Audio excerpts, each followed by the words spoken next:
In the last lecture, I ended by discussing the diplomacy issues that were brought about with the discussion of the Battle of Kadesh between the Hittites and the Egyptians and the implications of that approach to diplomacy back then, and the significance that would play in the way that nation states would kind of operate for what we'd consider a normal way of doing treaties and negotiations and so forth. All right. This chapter covers also the Mycenaean, the Minoan, and the Ugaritic cultures that I think are important to know about, but at this particular place in time, their relationship to our topic is a little more marginal and a little less direct. But I happen to find, Ugaritic culture interesting in relation to more background on Canaanite religion in the Bible. Mycenaean and Minoan are going to be important to the development of Greece, especially in the future. That's what I want to focus on right now. And because we are talking about so many things in the survey course, I'm going to sometimes only briefly talk about certain things that are covered in the textbook and focus more on other things. If you actually prefer to know more about these topics and you feel like you kind of got ripped off, please call me up or write to me and I can give you more information about them. And it's certainly not that I think that these are less of a culture. It's just in regarding to what we're talking about, I'm not going to be spending as much time on them for various reasons. So I also just want to move on to the discussion of Troy, also very briefly, just to say that this section, many of you have seen the movie, a movie about Troy. You've heard these stories since you were a kid. The idea of a Trojan.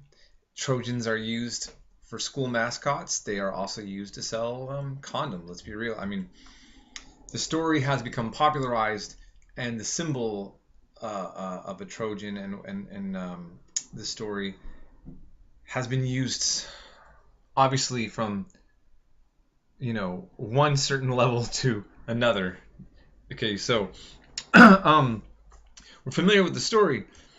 What I just wanted to bring up about this, which is interesting, is you'll notice in this chapter that the way that the story is told seems to not add up with real historic events. They may have been based on, but they don't quite add up. And the reason why I just want to bring this up really quick, and I'm not even sure if this is the point that the book is trying to make, but when we're going to go into talking about the Hebrews, and if you've read your chapter yet, you'll see when it talks about the ancient Israelites, if you are a religious person that is a fundamentalist evangelical Christian or Orthodox Jewish person, the section that's covered on the Hebrews and ancient Israel is going to be problematic, because the stories that are supposed to be a holy history, that are told as literal true history, modern historians don't take at face value.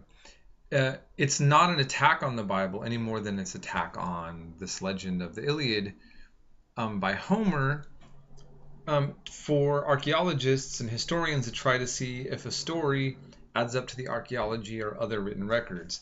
And of course, they could be wrong. I mean, actually anyone could be wrong on this.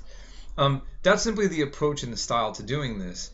I totally understand the sensitivities on this, so I just want to remind you all again that you don't have to believe anything that I'm saying or what comes from the book just to understand the debate.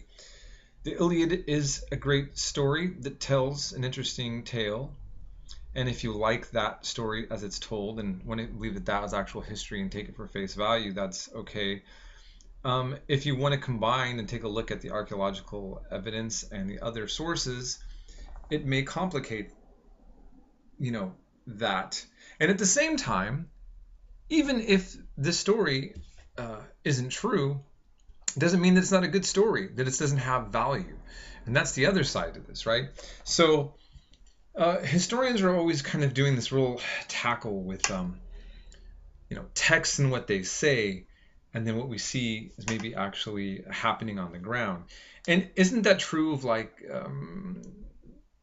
so many things that we see in this world, that sometimes things that are said are told about, and what actually happens is different.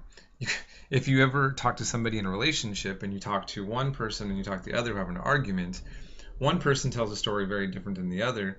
And if we're there watching the whole thing go down, something's probably altogether going different there also. So I don't want to try to go into this point too much. Okay, so I'm just going to end that there because I just kind of wanted to make a brief comment about this and how we can look at, ancient stories in light of what we see in the evidence.